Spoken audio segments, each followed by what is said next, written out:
더위에도 강령하십니까? 이렇게 한번 인사하십시오.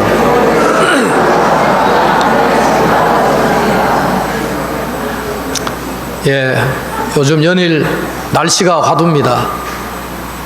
정말 덥다 해도 이렇게 더운 것은 경험하기 어려울 정도로 참 덥습니다. 밤중에도 바깥 온도를 보니까 35도. 야, 열대야 중에서도 보통 열대야가 아니지 않습니까?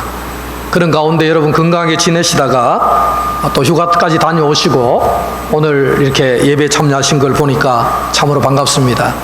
이 시간에 아마 휴가를 떠난 가정들도 제가 몇 가정 있는 걸로 소식을 들었습니다. 어쨌든 오고 가면서 건강 잘 챙기셔서 신앙생활 하는데 지장이 없도록 또 살아가는데 문제가 없도록 여러분 관리를 잘 해주시면 좋겠습니다. 현대사회에서 가장 중요한 것 하나가 있다면 그건 소통의 문제다, 소통이다 이렇게 말할 수가 있습니다. 배가 고플 때는 이 소통의 문제가 그리 중요하지 않습니다.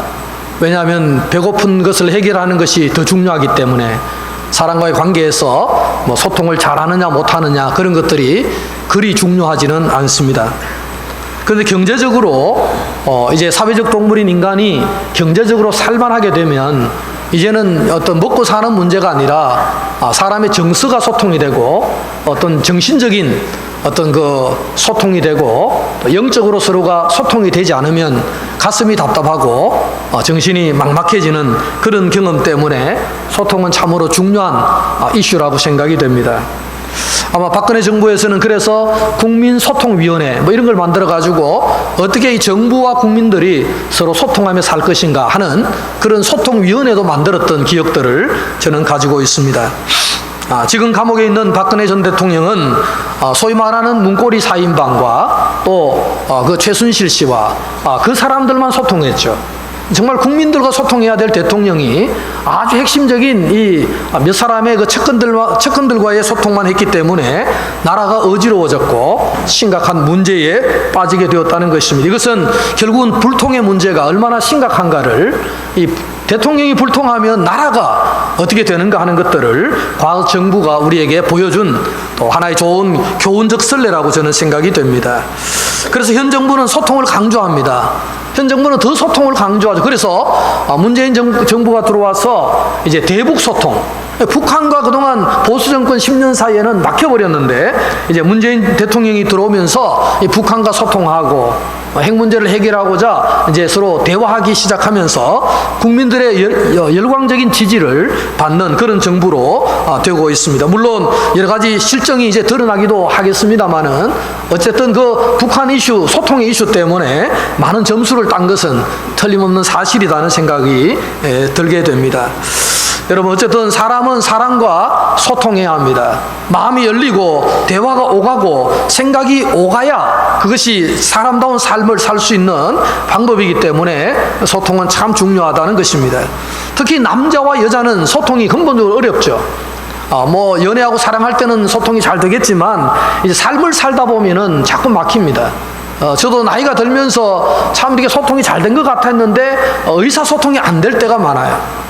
부부간에도 의사소통이 자꾸 막혀가지고 나는 이렇게 말했는데 듣기는 저렇게 들어가지고 서로 이렇게 포인트가 안 맞는 이런 어떤 소통들이 잘못되는 경우들이 많다는 것입니다. 여러분 개와 사람이 소통을 많이 하죠. 요즘 뭐 집집마다 개들을 많이 키우는데 제가 요즘 강변에 운동하러 걸어가 보면 뭐 사람 반 개 반입니다. 하여튼 뭐 개들이 얼마나 나오는지 어제는 제가 개줄에 걸려가 자빠졌습니다. 아니 내가 걸어가는데 이 사람이 개끈을 길게 해가지고 온 거예요. 날 밤에 어두우니까 개끈이 안 보이잖아요. 사람은 일로 가는데 개는 절로 가니까 끈이 이제 길을 떡 막고 이렇게 가는데 아저씨는 모르고 막 가는 거예요. 거기 걸려가 제가 넘어졌다는 거 아닙니까? 어제 토요일날 설교 준비하다가 너무 엉덩이가 아파가지고 8시에 바람 소리로 강변을 한번 걸었는데 아주 시간을 잘못 택해가지고 자빠지고 말았습니다. 하여튼 개와 사람은 소통이 돼야 되는데 개와 사람이 소통이 안 되는 이유가 있지 않습니까? 여러분 우리 이렇게 한번 실험을 해보겠습니다. 개를 한 마리 갖다 놓고 여러분이 칭찬을 고함치면서 해보세요. 야 이놈의 개야 나는 네가 너무 사랑스럽다 막 고함치면서 개에게 나는 너를 사랑한다고 막 고함을 억지로 한번 질러보세요. 개 반응이 어떨까요? 꼬리를 막 치면서 그래도 나는 주인님이 좋아 이렇게 될까요? 고함 치는 소리는 우리가 아무리 그 좋은 말로 고함을 치더라도 고함 치는 소리에 놀라가지고 걔는 꼬리를 내리고 깨갱하며 숨을 가능성이 높습니다. 그렇죠? 그런데 아주 속삭이는 말로 야 이놈의 개야 하면서 이제 욕을 해보세요. 나는 너를 너무 싫어한다 이놈의 개야 이렇게 욕을 하면 꼬리를 살랑살랑 흔들면서 다가올 겁니다. 개는 그렇지 않습니까? 뭐 대화 사람의 말귀를 못 알아들으니까 평소에 학습된 대로 고함 치면 주인이 화났구나, 부드럽게 말하면 주인이 기분이 좋구나, 이것에만 학습이 됐기 때문에 개와 사람은 어차피 소통이 어렵다는 사실을 우리는 잘 알고 있습니다. 여러분, 그래서 성경은 아주 명쾌하게 소통의 문제를 많이 지적합니다. 여러분, 개와 사람이 소통이 잘 안 되듯이 하나님, 신이신 하나님과 인간도 소통은 근본적으로 어렵게 되어 있죠. 물론 영적으로 이 창세기 이야기를 통해서 하나님 인간을 만드실 때는 완벽한 소통이 이루어졌지만 인간이 죄를 범한 이후에는 소통이 자꾸 막히게 됐지 않습니까? 그래서 인간이 죄를 범하고 타락한 이후에는 아예 하나님 소리를 들을 수 없는 영적으로 깜깜이 상태로 빠져버린 것이 우리 인간의 삶이라는 것도 잘 알고 있습니다. 결국은 소통은, 즉 불통은 뭐 때문에 이루어지느냐? 죄 때문에 이루어진다는 거죠. 창세기 11장에 나오는 그 바벨탑 사건 자체가 뭡니까? 우리가 하늘에까지 높아지자, 하나님이 돼보자, 우리가 신이 돼보자, 이런 인간의 교만함을 드러낼 때에 하나님은 언어를 다 이렇게 바꾸어버림으로써 사람 사이에 소통이 불가능하도록 만들어버렸다는 것을 우리는 잘 알고 있습니다. 여러분, 결국 인간의 교만한 인간은 뭘 막습니까? 대화를 막습니다. 여러분, 삶에 누구든지 마찬가지겠지만 교만한 인간은 뭐가 막히느냐? 대화가 막힌다는 거예요. 하나님 앞에 교만한 인간은 하나님과 대화가 막히게 되어 있다는 사실입니다. 그러나 여러분, 성령의 충만을 받으니까 어떻게 됐습니까? 창세기 11장에 각기 다른 언어로 대화가 안 돼서 흩어졌던 백성들이 사도행전 2장에 그 오순절 성령 강림 사건이 일어났을 때 이제 방언이 터지기 시작하면서 각 나라 사람들이 모였는데 같은 방언으로 소통이 다 되고 말았잖아요. 성령이 하나 되게 하시니까, 성령 충만하니까 달랐던 언어도 다 들리게 되고 막 그냥 안 들리던 히어링이 막 되게 되면서 서로 막 소통이 일어나는 역사가 어떻게 일어났느냐 하면 성령 충만으로 일어났다는 것도 잘 알고 있습니다. 여러분, 결국은 무엇입니까? 인간의 교만은 불통을 만들고 인간의 겸손은 소통을 만든다. 이런 원칙들을 성경을 통해서 발견할 수가 있다는 것입니다. 여러분, 사랑하는 성도 여러분, 사람 사이의 소통의 부재는 참고 살 수 있습니다. 그러나 하나님과 사이에 우리가 불통은 굉장히 어려움을 당할 수밖에 없다는 것이죠. 여러분, 하나님과 우리는 죄를 범함으로 관계가 단절되고 죽은 상태로 떨어지게 되고 관계가 다 깨어져 버렸습니다. 자, 그때 우리 쪽에서는 어떤 행위를 해도 소통할 수 없었지만은 하나님이 불쌍한 우리를 사랑하셔가지고 인카네이션을 하시잖아요. 성육신을 하시잖아요. 하나님이 가만히 보니까 도저히 소통이 불통이 되니까 하나님이 인간이 되셔가지고 인간의 몸을 입으시고 예수님의 모습으로 우리에게 찾아오신 거 아닙니까? 그것은 뭘 시도하는 겁니까? 사람과 소통하고자 하는 거예요. 하나님이 인간이 되신 것은 신이신 하나님께서 인간과 어쨌든 소통을 하고자 내려오신 인카네이션, 성육신, 이것은 하나님의 겸비, 하나님의 겸손의 상징적 언어가 바로 성육신 사건이라는 것을 우리는 잘 알고 있습니다. 여러분, 그래서 우리는 하나님과 소통하기 전에, 하나님과 소통한다는 것은 곧 이 땅에 오신 예수 그리스도와 소통하는 거예요. 인간이 되신 주님과 소통하지 못하면 신이신 하나님과는 소통이 불가능하기 때문에 완전하신 인간이시고 완전하신 신이신 예수님과 어쨌든 소통해야 된다는 것입니다. 그래서 오늘 성경에서는 유대인들도 이 예수님과 어떤 소통을 이루느냐 하는 이 소통의 문제를 잘 다루고 있습니다. 여러분, 성경은 인간의 소통을 막는 원인이 또 있다고 얘기합니다. 주님과 인간 사이의 소통이 막히는 결정적 이유를 오늘 성경은 잘 설명하고 있는데요. 그 첫 번째 이야기가 뭐냐 하면은 자기 욕심이라는 거예요. 욕심이 가득한 사람과는 소통이 안 되죠. 여러분, 대화를 하려면 내 것도 양보하고 상대방 것도 양보하고 뭐 대화가 돼야 되는데 내 욕심만 다 차리려면은 대화가 안 되지 않습니까? 결국은 소통이 아니라 불통으로 끝나버리고 말 수가 있다는 것이죠. 여러분, 오늘 유대인들의 문제는 뭐였습니까? 먹고 사는 문제였어요. 예수님 당시에 유대인들은 너무 가난했거든요. 그래, 너무 가난하니까 먹고 사는 문제가 제일 중요하니까 어쨌든 누구든지 밥만 잘 먹여주면 그 사람이 임금이 돼도 좋고 그 사람이 우리의 메시아가 돼도 좋고 어쨌든 이 문제를 해결하는 자가 메시아다, 이런 생각을 가지고 있었거든요. 그러니까 예수님이 오셔서 오늘 지지난주에 설교 들은 대로 오병이어 사건을 일으키니까 이분은 정말 위대한 메시아다, 이런 생각이 드는 거예요. 왜냐하면 이분이 임금이 되면 우리 문제는 다 해결될 수 있겠다, 너무나 소망이 생긴 거잖아요. 그래서 예수님께 찾아가고 따라다니고 수많은 사람들이 몰려오고 5천 명이 모이는 이런 역사적 사건들이 일어나게 되었다는 것이죠. 여러분, 사람들은 먹고 사는 문제에 집중합니다. 그러나 먹고 사는 문제에 집중하는 만큼 사람은 무엇이 어두워집니까? 영원한 것에 대한 눈이 어두워집니다. 왜냐하면 이 땅의 것들에 너무 침잠하고 집중하다 보면은 영생에 대한 소망을 잊어버리고 먹고 사는 문제에 빠져갈 가능성이 높기 때문입니다. 여러분, 정말 먹고 사는 문제에 집착하면 영생에 관심을 가지지 않고 하나님에 대한 관심이 없어지고 그렇게 되기 때문에 그것을 주님께서는 우리에게 지적을 하고 있습니다. 마태복음 24장에 보면 종말의 현상을 설명하죠. 여러분, 종말의 때가 되면은 어떤 현상이 일어나는가 예수님께서 설명을 해주셨는데요. 가만히 보면 이런 말씀입니다. 노아의 때와 같이 인자의 임함도 그러하리라. 홍수 전에 노아가 방주에 들어가던 날까지 사람들이 먹고 마시고 장가들고 시집가고 있으면서 홍수가 나서 그들을 다 멸하기까지 깨닫지 못하였으니 인자의 임함도 이와 같으리라. 여러분, 오늘 예수님이 이 말씀을 가만히 보면 종말의 때가 되면 사람들이 어디에 집중한다는 거죠? 먹고 마시고 시집가고 장가가고 거기에 집중한다는 거예요. 그래서 그들이 다 홍수로 멸망하기까지 깨닫지를 못한 채 그렇게 살 것이다. 이것은 노아 홍수 때나 마지막 종말의 역사의 종말의 때나 똑같은 현상이 벌어지게 될 것이다, 예수님께서 말씀을 하셨습니다. 여러분, 예수님 바라보신 종말의 현상은 대부분의 사람들이 먹고 마시고 장가가고 시집가고 이렇게 표현이 됐지만은 이 표현의 핵심은 뭐냐 하면은 이 땅의 현실에 집중한다는 거예요. 뭐 영생, 영원한 것, 하나님의 나라 그런 것들에 관심 없고 그냥 먹고 마시고 이 땅의 것들에 어쨌든 집중한다는 거예요. 내가 이 땅에 잘 살면 되고 이 땅에 배부르면 되고 그런 식으로 생각하면서 깨닫지 못한 채, 말씀을 전혀 깨닫지 못한 채 살아가게 되는 것이 뭐냐? 종말의 현상이다. 말세가 되면 될수록 사람들은 점점 더 그렇게 될 가능성이 높다고 주님께서는 예언적 말씀을 우리에게 해 주셨습니다.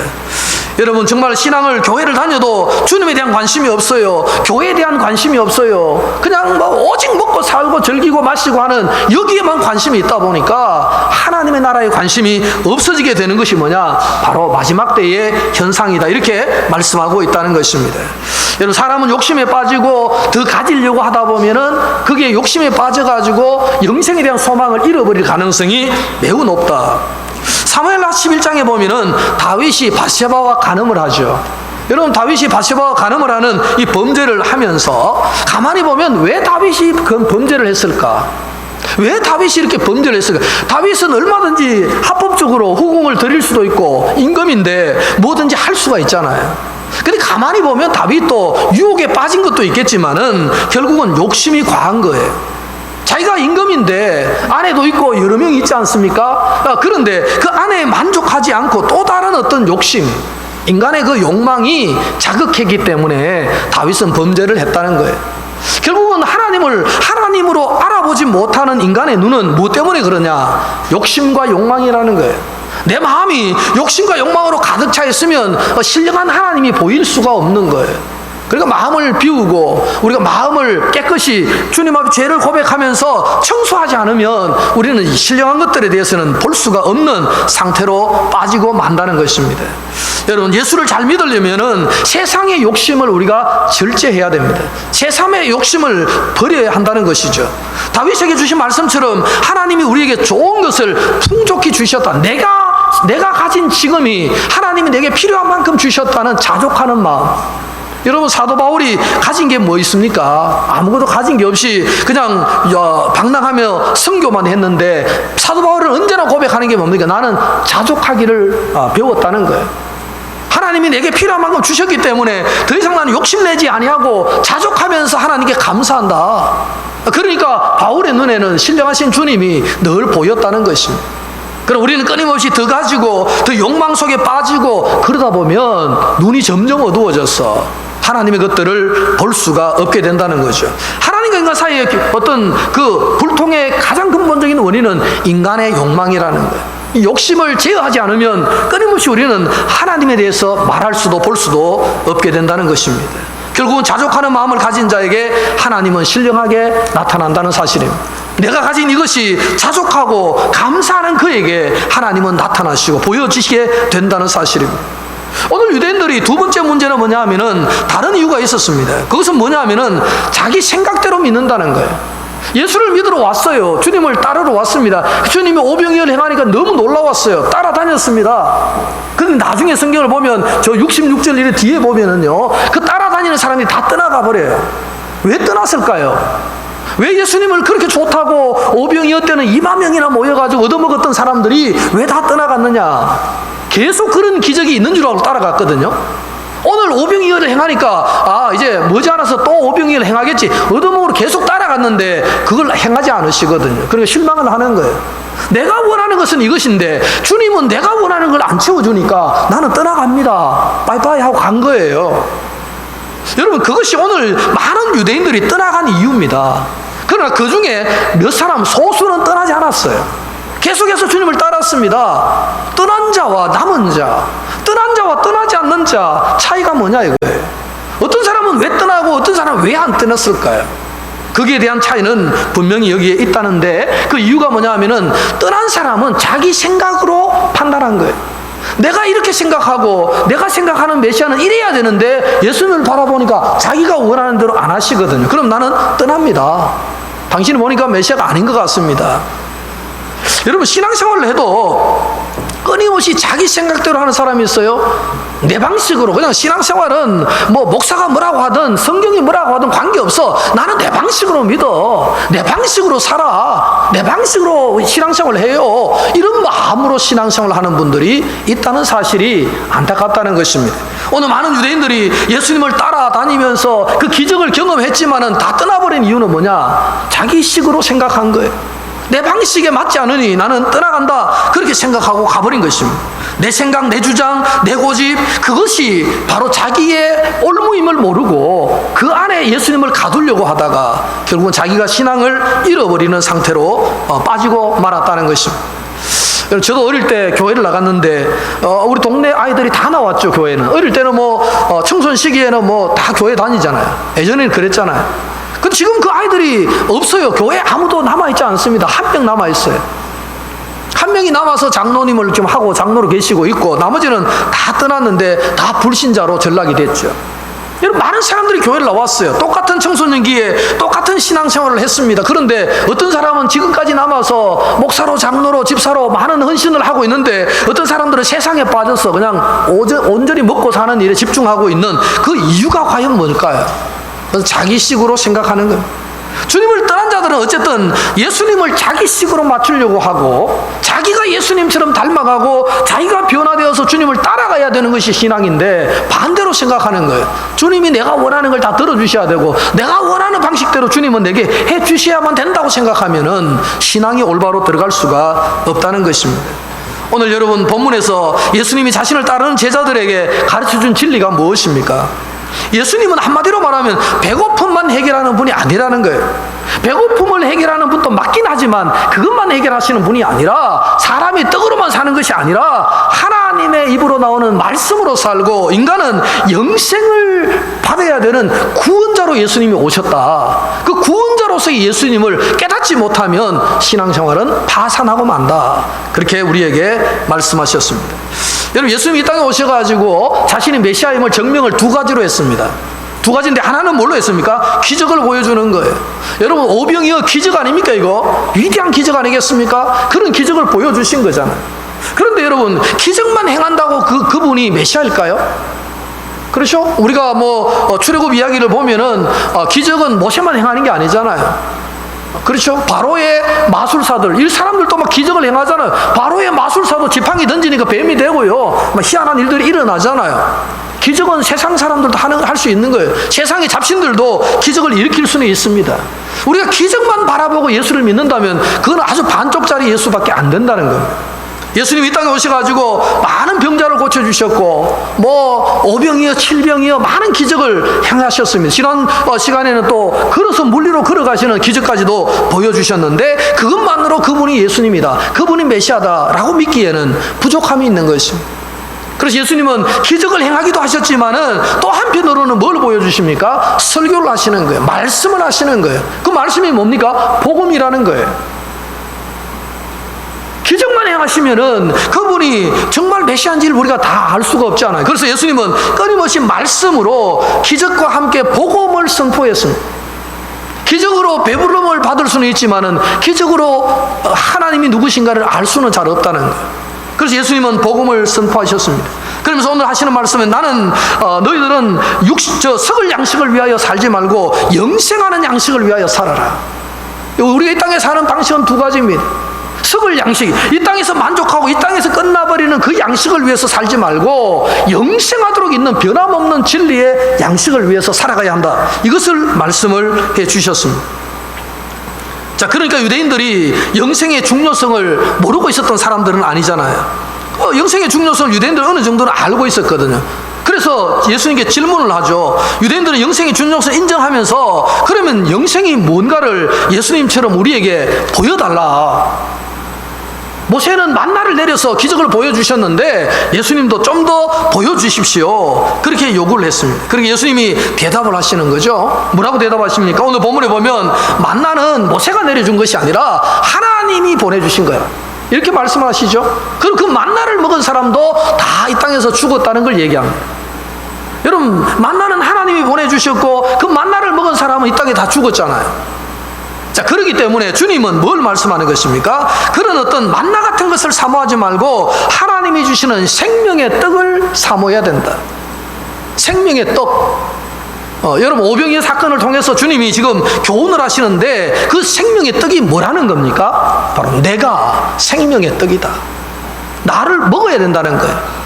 나의 살을 먹고 나의 피를 마셔야 된다. 그러니까 이 유대인들은 깜짝 놀란 겁니다. 내가 생명의 떡이라는 것도 이해가 안 되는데 내 살을 먹으라니, 내 피를 마시라니 이해가 안 되는 거죠. 그래서 많은 사람들이 떠나가 버렸습니다. 여러분, 한마디로 유대인들은 예수님의 인간적인 모습을 보고 정말 진정한 메시아로서, 구원자로서 주님을 바라보지를 못했다는 겁니다. 나는 생명의 떡이니 누구든지 나의 살을 먹어야 영생을 얻는다, 이렇게 말씀하니까 그 말이 무슨 말인지를 깨닫지를 못하고 다 떠나갔다, 이렇게 성경은 말씀하고 있습니다. 여러분, 유대인들의 이 모습은 지금 우리의 모습은 아닌가 돌아봐야 합니다.